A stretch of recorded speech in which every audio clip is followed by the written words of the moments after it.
साथियों, अपने जीवन को दिव्य बनाइए।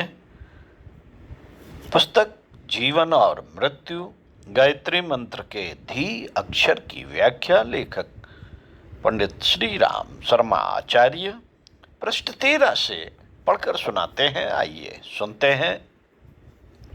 स्वाध्याय सत्संग के क्रम को बनाए रखते हुए आपको पढ़कर सुनाता हूं। संसार में आकर यह चेष्टा करना कि सब लोग एक सा ही जीवन, जैसे किसी सबसे बड़े विद्वान या ऋषि मुनि ने सर्वश्रेष्ठ बतलाया है, व्यतीत कर सके, एक निरर्थक सी बात है। एक निरर्थक सी बात है। ऊपर जीवन के जो 13 रूप अभी आपको बतलाए थे, जीवन के जो 13 रूप बतलाए हैं, वे महत्व की दृष्टि से भले ही न्यूनाधिक हो, पर समाज में सभी तरह के व्यक्तियों के लिए स्थान होता है। न सबके भोगी बन जाने से काम चल सकता है, न त्यागी बन जाने से, पर मनुष्य किसी भी लौकिक प्रवृत्ति को ग्रहण करे, उसे आत्मोन्नत का ध्यान अवश्य करना चाहिए। जो लोग जीवन का उद्देश्य केवल खाना पीना सांस लेना ही समझ लेते हैं, वे भूल करते हैं। जीवन 2 प्रकार का होता है, एक तो भौतिक, दूसरा आध्यात्मिक। वैज्ञानिकों का कथन है कि विचारना, जानना, इच्छा करना, भोजन करना, सांस लेना इत्यादि जो कार्य है वही जीवन है। परंतु यह जीवन अमर नहीं होता। ऐसा जीवन दुख सुख चिंता आपत्ति विपत्ति पाप बुढ़ापा रोग इत्यादि का आखेट बना रहता है। अतएव प्राचीन महर्षियों, योगियों और तपस्वियों ने अपने चित्त और इंद्रियों को अपने वश में करके त्याग और तप, वैराग्य और अभ्यास आदि के बल से आत्मनिरीक्षण किया है। निश्चय पूर्वक कहा है कि जो आत्मा में रत है, केवल वही मात्र, वही स्थायी और असीम आनंद एवं अमरत्व प्राप्त कर सकता है।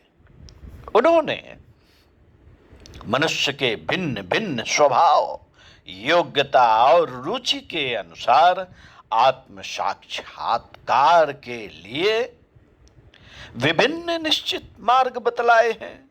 जिन लोगों को ऐसे महात्माओं में, वेदों में और गुरु के वचनों में अटूट श्रद्धा है, वे आध्यात्मिक और सत्य के मार्ग पर निर्भीक विचरते हैं और स्वतंत्रता, पूर्णता या मोक्ष प्राप्त करते हैं। वे लौटकर फिर मर्त्यलोक में नहीं आते। वे सच्चिदानंद ब्रह्म में या अपने ही स्वरूप में स्थिर रहते हैं। यही मानव जीवन का ध्येय एवं उद्देश्य है। यही अंतिम लक्ष्य है, जिसके अनेक नाम यथा निर्वाण, परम गति, परम धाम और ब्राह्मी स्थित है। आत्म साक्षात्कार के लिए प्रयत्न करना मनुष्य का परम कर्तव्य है, परंतु इसका यह तात्पर्य नहीं कि हम भौतिक जीवन की उपेक्षा करें। भौतिक जगत भी परमेश्वर या ब्रह्म का ही स्वरूप है, जिसको कि उसने अपनी लीला के लिए बनाया है। अग्नि और उष्णता, बर्फ और शीत, पुष्प और सुगंधि की भांति जड़ और चेतन अभिन्न है। शक्ति और शक्त एक ही है। ब्रह्म और माया अभिन्न और एक हैं। ब्रह्ममय और शाश्वत जीवन प्राप्त करने के लिए भौतिक जीवन एक निश्चित साधन है। संसार आपका एक सर्वश्रेष्ठ शिक्षक है। पंच तत्व आपके गुरु हैं। प्रकृति आपकी माता है और पथ प्रदर्शिका है। यही आपकी मूक शिक्षिका है। यह संसार दया, क्षमा, सहिष्णुता, विश्व प्रेम, उदारता, साहस, धैर्य, महत्वाकांक्षा इत्यादि दिव्य गुणों के विकास के लिए एक सर्वश्रेष्ठ शिक्षालय है।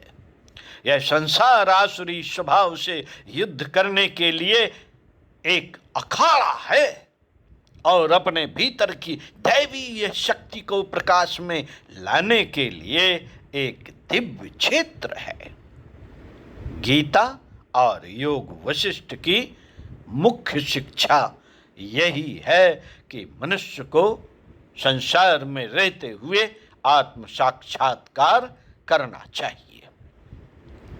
जल में कमल पात्र की नई, जल में कमल पात्र की नाई। संसार में रहते हुए भी उसके बाहर रहिए। स्वार्थ, काम, क्रोध, लोभ, मोह, ईर्ष्या, द्वेष आदि नीच आसुरी स्वभाव को त्याग कर मानसिक त्याग और आत्म बलिदान का दिव्य स्वभाव धारण करिए। साथियों, क्या जीवन में खाने पीने और सोने से अधिक उत्तम और कोई कार्य है ही नहीं? प्रश्न है। मानव योनि प्राप्त करना दुष्कर है। अतएव इसी जीवन में आत्मा को प्राप्त करने की भरपूर चेष्टा करिए। राजा महाराजाओं को भी काल कवलित कर लेता है। राजा महाराजाओं को भी काल कवलित कर लेता है। आज युधिष्ठिर, अशोक, वाल्मीकि, शेक्सपियर, नेपोलियन आदि कहाँ हैं?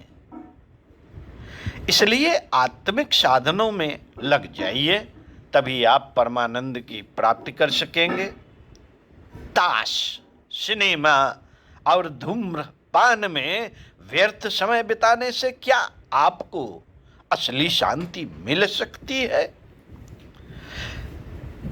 इस सांसारिक जीवन में इंद्रिय लोलुपता और विषय वासना के क्षणिक सुख में भटकते रहने से क्या आपको सच्चे सुख का अनुभव हो सकता है?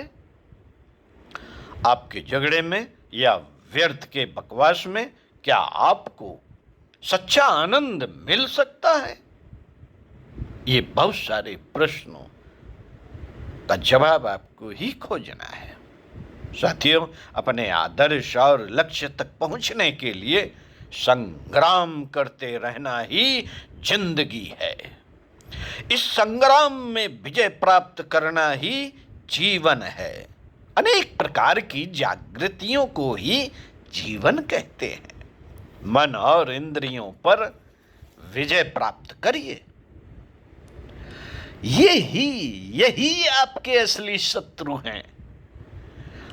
अपनी वाह्य और आंतरिक प्रवृत्ति पर विजय प्राप्त करिए। अपनी पुरानी बुरी आदतों तथा कुविचारों को, कुसंस्कारों और कुवासनाओं को अवश्य जीतना होगा।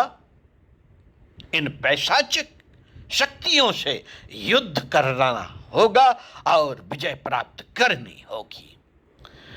मित्रों, अधः पतन की ओर ले जाने वाली वासनाओं पर पूर्ण नियंत्रण रखना होगा। आपका जन्म ही आत्म साक्षात्कार करने के लिए हुआ है। नियमित रूप से भजन करिए और आत्मिक सुख का अनुभव करिए। निष्काम कर्म के द्वारा अपने मन और बुद्धि को शुद्ध करिए। इंद्रिय निग्रह से अपने ही स्वरूप में स्थिर होइए। जीवन संग्राम में जब आप पर प्रतिदिन चोटें पड़ती हैं, जब आप पक्के धक्के खाते हैं, तभी मन आध्यात्मिक पथ की ओर झुकता है। तभी मन आध्यात्मिक पथ की ओर झुकता है और तब सांसारिक विषयों से अन्य मनस्यकता उत्पन्न होती है, अरुचि होती है और इस प्रपंच से उद्धार पाने की उत्कंठा जागृत होती है। विवेक और वैराग्य होता है। मित्रों, आध्यात्मिक जीवन निराकाल्पनिक नहीं है, केवल आवेश मात्र नहीं है। यही सच्चा आत्म स्वरूप जीवन है। यह विशुद्ध आनंद और सुख का अनुपम अनुभव है। इसी को पूर्णता प्राप्त जीवन कहते हैं। एक स्थिति ऐसी होती है जहां सदा शाश्वत शांति और केवल अनंत आनंद ही आनंद है, परमानंद है। वहां न मृत्यु है और न वासना ही, वहां न दुख है न दर्द, न भ्रम है न शंका। इस शरीर को ही आत्मा समझ लेना बड़ा पाप है, बड़ा पाप है। इस भ्रामात्मक भाव को त्याग दीजिए। सांसारिक महत्वाकांक्षाओं की पूर्ति के लिए उपाय करना, तरकीबों का सोचना, विचारना, झूठे मंसूबे बांधना, ख्याली पुलाव छोड़िए।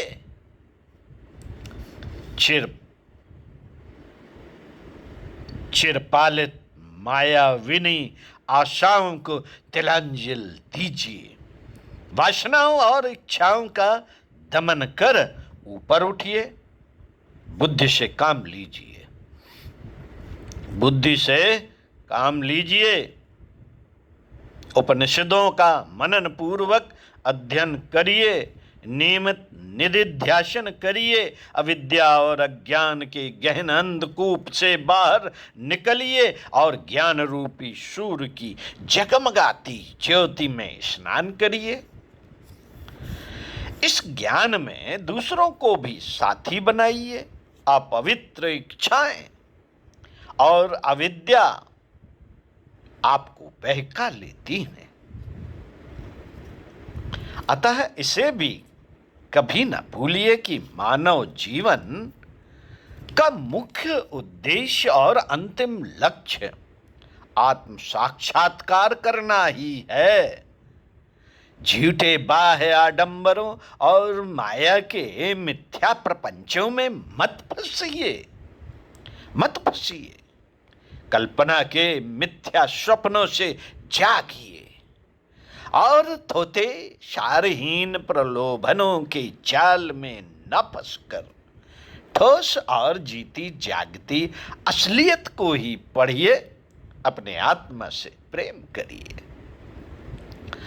मित्रों, अपनी आत्मा से प्रेम करिए, क्योंकि आत्मा ही परमात्मा या ब्रह्म है। यही सजीव मूर्तिमान सत्य है।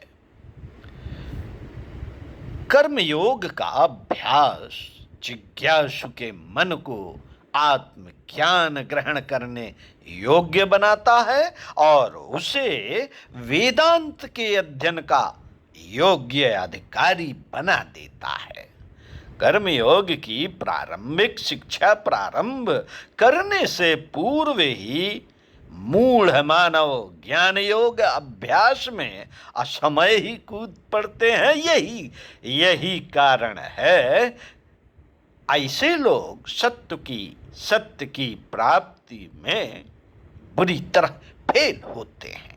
उनका मन अपवित्र रह जाता है तथा अनुकूल और प्रतिकूल भावनाओं से भरा रहता है। वे ब्रह्म की कोरी बात ही बात करते हैं। वे ब्रह्म की कोरी बात ही बात करते हैं तथा व्यर्थ बकवाद, शुष्कवाद, विवाद और तत्वहीन तर्क वितर्क में फंसे रहते हैं। उनका दार्शनिक ज्ञान उनकी जिह्वा तक ही सीमित रहता है, या यूं कहिए कि वे लोग केवल मौखिक वेदांती हैं। आवश्यकता तो ऐसे वेदांत की है जिसके द्वारा सब में आत्मभाव रखते हुए देव और मानव समाज की अनवरत निस्वार्थ सेवा क्रियात्मक रूप से हो सके। मित्रों, अपने हृदय में प्रेम की ज्योति जगाइए, सबको प्यार करिए, अपनी प्रगाढ़ प्रेम की बाहुओं से प्राणी मात्र को आलिंगन कीजिए। प्रेम एक ऐसा रहस्यमय सूत्र है। प्रेम एक ऐसा रहस्यमय सूत्र है जो सबके हृदयों को वसुधैव कुटुंबकम समझकर एक में बांध लेता है। प्रेम ऐसी पीड़ा नाशक स्वर्गीय महाऔषधि है जिसमें जादू की सी सामर्थ्य है। अपने प्रत्येक काम को विशुद्ध प्रेममय बनाइए। लोभ, धूर्तता, छल, कपट और स्वार्थपरता को हनन कीजिए। अनवरत दयालुता के कार्यों से ही लक्ष्य की प्राप्ति हो सकती है। प्रेम में सने हुए हृदय से सतत सेवा करने से क्रोध, द्रोह, ईर्ष्या आदि दूर होते हैं। दयालुता से भरे हुए कार्य करने से आपको अधिक बल, अधिक आनंद और अधिक संतोष की प्राप्ति होती है। सब आपसे प्रेम करेंगे, आपसे प्रेम करते हैं। दया, दान और सेवा से हृदय पवित्र और कोमल हो जाता है और साधक का जीवन प्रस्फुटित और ऊर्ध्वमुखी होकर ईश्वरी प्रकाश को ग्रहण करने के योग्य बन जाता है। पंडित श्री राम शर्मा आचार्य। ओम शांति। स्वाध्याय सत्संग के क्रम को आगे बढ़ाए रखते हुए अगले वीडियो में पुनः आपसे मिलेंगे। सिद्धांतों पर आचरण करना आवश्यक, इसी विषय के साथ तब तक पिछले वीडियो के क्रम में, इस वीडियो के क्रम में चिंतन मनन जरूर किया जाए। ओम शांति।